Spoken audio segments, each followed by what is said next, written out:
റഷ്യയിൽ നിന്ന് നിങ്ങൾ വാങ്ങിക്കുന്ന എണ്ണയിൽ ഓരോ യുക്രൈൻ പൗരൻ്റെയും രക്തക്കറയുണ്ട് എന്നാണ് ഇന്ത്യയോട് അമേരിക്ക പറഞ്ഞത്. അതുകൊണ്ട് നിങ്ങൾക്ക് മേൽ ഞങ്ങൾ താരിഫ് ചുമത്തുന്നു.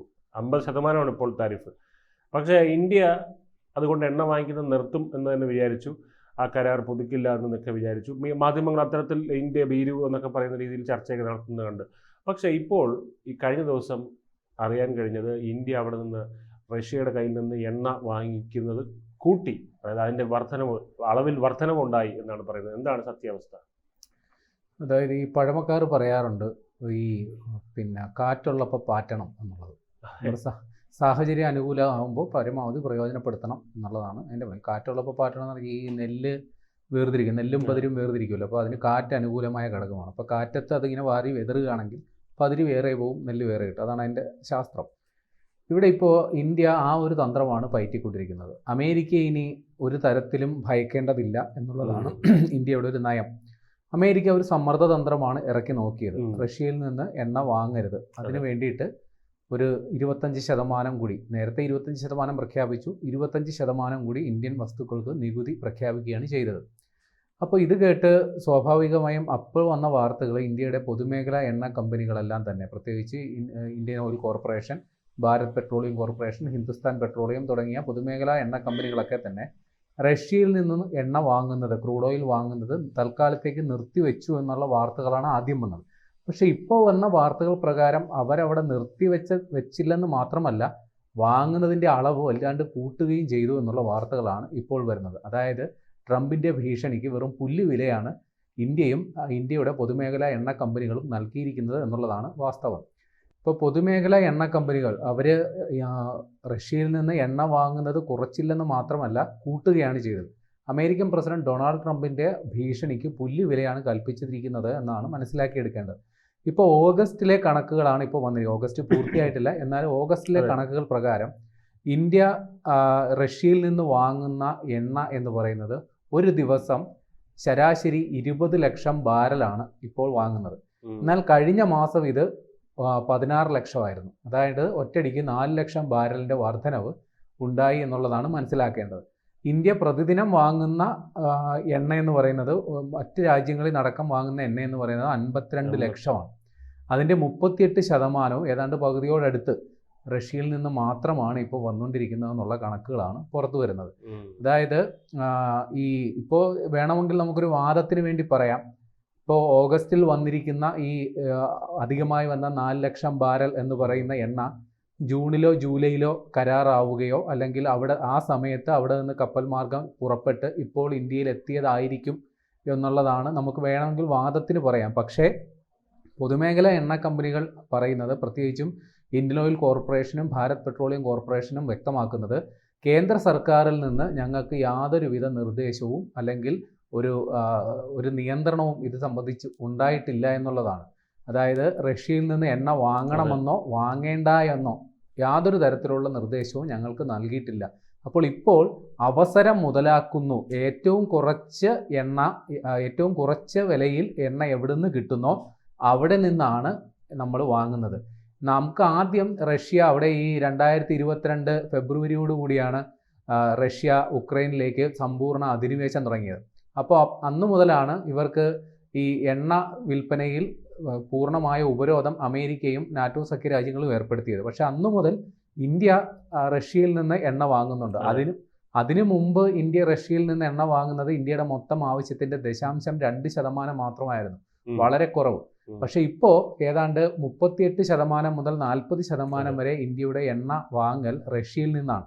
അപ്പോൾ ഈ 2022 ഫെബ്രുവരി മുതൽ ഇന്ത്യ റഷ്യയിൽ നിന്ന് എണ്ണ വാങ്ങുമ്പോൾ ഇന്ത്യക്ക് റഷ്യ ഓഫർ ചെയ്തത് ഒരു ബാരലിൻ്റെ പുറത്ത് $40 ഡിസ്കൗണ്ടാണ്. പിന്നീട് അത് കുറഞ്ഞ് വെറും $1.5 മാത്രമായിട്ട് ചുരുങ്ങിയായിരുന്നു. അപ്പോൾ വലിയ ലാഭമൊന്നും ഇല്ലെങ്കിലും $1.5 എന്ന് പറയുമ്പോൾ ഇന്ത്യൻ രൂപയിലോട്ട് കണക്ക് മാറ്റുമ്പോൾ എങ്ങനെയൊക്കെ പോയാലും ഒരു 150 രൂപയുടെ വ്യത്യാസം ഉണ്ടാവും. അപ്പോൾ ലക്ഷക്കണക്കിന് ബാരൽ എണ്ണയാണ് നമ്മൾ റഷ്യയിൽ നിന്ന് വാങ്ങുന്നതെന്ന് ഓർക്കുമ്പോൾ ഈ 180 രൂപ ഒരു ബാരലിന് വെച്ച് കൂട്ടുമ്പോൾ മറ്റ് സ്ഥലങ്ങളിൽ നിന്ന് വാങ്ങുന്നതിനെ അപേക്ഷിച്ച് ലക്ഷങ്ങളുടെ ലാഭം ഇന്ത്യൻ എണ്ണ കമ്പനികൾക്ക് ഉണ്ടാകുമെന്ന് മനസ്സിലാക്കണം. അപ്പോൾ ഇപ്പോൾ അമേരിക്ക ഇത്തരത്തിൽ കടുത്ത നിലപാടുകളുമായിട്ട് വന്നപ്പോൾ റഷ്യ കുറച്ചുകൂടി ഒന്ന് അയഞ്ഞു. അവർ ഈ $1.5 എന്നുള്ളത് $2 ആക്കി. അപ്പോൾ അത് ഇന്ത്യയിലെ പൊതുമേഖലാ എണ്ണ കമ്പനികൾക്ക് ചാകരയായെന്നാണ് മനസ്സിലാക്കേണ്ടത്. അവർ ഈ അവസരം മുതലാക്കി പരമാവധി റഷ്യൻ എണ്ണ ഇങ്ങോട്ടേക്ക് എത്തിക്കാനായിട്ടുള്ള ശ്രമങ്ങളാണ് ഇപ്പോൾ നടത്തുന്നത് എന്നാണ് മനസ്സിലാക്കേണ്ടത്. അതായത് അമേരിക്കയുടെ നിയന്ത്രണം ഒരു തരത്തിലും നമ്മളെ ബാധിച്ചിട്ടില്ല. ഇനി അങ്ങനെ ബാധിച്ചിട്ടുണ്ടെങ്കിൽ പോലും അതിൻ്റെ ഫലം ഉണ്ടാകുക വല്ല സെപ്റ്റംബറിലോ ഒക്ടോബറിലോ ഒക്കെ ആയിരിക്കും. ഈ ഓഗസ്റ്റിൽ തന്നെ ഉണ്ടാകാൻ സാധ്യത. പക്ഷേ നമ്മൾ പൊതുവെ ഒരു നയം സ്വീകരിച്ചിട്ടുണ്ട്. ഇതിൻ്റെ പേരിൽ റഷ്യയിൽ നിന്ന് എണ്ണ വാങ്ങുന്നതിൽ യാതൊരുവിധ കുറവും നമ്മൾ വരുത്താൻ ഉദ്ദേശിക്കുന്നില്ല എന്നുള്ള സ്ഥിതിഗതികളാണ് വരുന്നത്. നേരത്തെ വന്ന ചില റിപ്പോർട്ട് പ്രകാരം ഞാൻ നേരത്തെ പറഞ്ഞതുപോലെ ഈ പൊതുമേഖലാ എണ്ണ കമ്പനികൾ വാങ്ങൽ നിർത്തിവെക്കും എന്നൊരു സൂചന വന്നിരുന്നു. പക്ഷേ അപ്പോഴും നമ്മുടെ വിതരണ ശൃംഖലയിലുള്ള സ്വകാര്യ ഏജൻസികൾ, പ്രത്യേകിച്ച് റിലയൻസ്, നയര പോലെയുള്ള അവരുടെ ഔട്ട്ലെറ്റുകളൊക്കെ തന്നെ ഇപ്പോഴും റഷ്യയിൽ നിന്ന് തന്നെയാണ് എണ്ണ എത്തിച്ചുകൊണ്ടിരിക്കുന്നത്. അതായത് പൊതുമേഖലാ എണ്ണ കമ്പനികൾ റഷ്യയിൽ നിന്ന് വാങ്ങുന്നതിൽ അല്പം വിമുഖത കാണിച്ചാലും സ്വകാര്യ നെറ്റ്വർക്കുകൾ വഴി റഷ്യൻ എണ്ണ ഇന്ത്യയിൽ നിർബാധം വിൽപ്പന നടക്കും എന്നുള്ള കാര്യം സുനിശ്ചിതമാണ്. പ്രത്യേകിച്ചും നയര, അവർ റഷ്യയുടെ പൊതുമേഖലാ എണ്ണ കമ്പനിയായ റോസ്നെഫ്റ്റ് എന്ന കമ്പനിയുടെ സബ്സിഡിയറിയാണ് ഈ നയര എന്ന് പറയുന്നത്. അതുകൊണ്ട് മറ്റാരും ഇപ്പോൾ അമേരിക്കയുടെ ഭീഷണിക്ക് വശംവദരായാലും നയര കൃത്യമായി ഇന്ത്യൻ വിപണിയിലേക്ക് അവരുടെ റഷ്യൻ ഇന്ധനം നൽകും എന്നുള്ള കാര്യം ഉറപ്പാണ്. ഇപ്പോൾ നമ്മൾ പെട്ടെന്ന് നോക്കുമ്പോൾ ഇപ്പോൾ റഷ്യയിൽ നിന്നുള്ള എണ്ണ വാങ്ങൽ നമ്മൾ വല്ലാണ്ട് കൂട്ടിയെന്ന് പറഞ്ഞല്ലോ. അപ്പോൾ മറ്റൊരു ഭാഗത്ത് അതിൽ ചെറിയ കുറവും വന്നിട്ടുണ്ട്. പ്രത്യേകിച്ചും ഇറാഖിൽ നിന്നും സൗദി അറേബ്യയിൽ നിന്നും എണ്ണ കൊണ്ടുവരുന്നതിൻ്റെ അളവ് ഇന്ത്യ കുറച്ചുകൊണ്ടാണ് റഷ്യയിൽ നിന്ന് എണ്ണ വാങ്ങാൻ ഇപ്പോൾ നടപടിയായിരിക്കുന്നത്. നേരത്തെ ഇറാഖിൽ നിന്ന് കൃത്യമായി പറഞ്ഞാൽ ജൂലൈയിൽ ഇന്ത്യ ഇറാഖിൽ നിന്ന് വാങ്ങിയത് 9,70,000 ബാരൽ, ഒരു ദിവസം 9,70,000 ബാരലാണ് ഇറാഖിൽ നിന്ന് വാങ്ങിയതെങ്കിൽ ഇപ്പോൾ അത് 7,30,000 ബാരലായിട്ട് കുറഞ്ഞു. അപ്പോൾ ആ ഗ്യാപ്പിലേക്ക് റഷ്യൻ എണ്ണ കയറിയെന്നാണ് മനസ്സിലാക്കേണ്ടത്. സൗദി അറേബ്യയിൽ നിന്ന് ജൂലൈയിൽ 7 ലക്ഷം ബാരൽ എണ്ണയാണ് ഒരു ദിവസം വാങ്ങിക്കൊണ്ടിരുന്നതെങ്കിൽ അതിപ്പോൾ 5,26,000 ബാരലായിട്ട് കുറഞ്ഞിട്ടുമുണ്ട്. അപ്പോൾ ഈ പറയുന്ന തരത്തിൽ ഏതെങ്കിലും തരത്തിൽ അമേരിക്കയുടെ സമ്മർദ്ദങ്ങൾ ഇന്ത്യൻ വിപണിയെയോ, കൃത്യമായി പറഞ്ഞാൽ ഇന്ത്യയുടെ എണ്ണ വിപണിയെയോ കാര്യമായി ബാധിച്ചിട്ടില്ല എന്നുള്ളതാണ് വസ്തുത. ഈ കണക്കുകൾ നോക്കുമ്പോൾ അതാണ് മനസ്സിലാക്കുന്നത്. ഇന്ത്യയെ സംബന്ധിച്ച് ഇന്ത്യയുടെ ഊർജ്ജ ആവശ്യത്തിൻ്റെ, പ്രത്യേകിച്ചും പെട്രോൾ, ഡീസൽ അതേപോലെയുള്ള ഇന്ധനങ്ങളുടെ കാര്യത്തിൽ നമുക്ക് മറ്റ് രാജ്യങ്ങളെ ആശ്രയിക്കാതെ രക്ഷയില്ല. ഏതാണ്ട് 86% നമ്മൾ ഇറക്കുമതി ചെയ്യുന്നത്.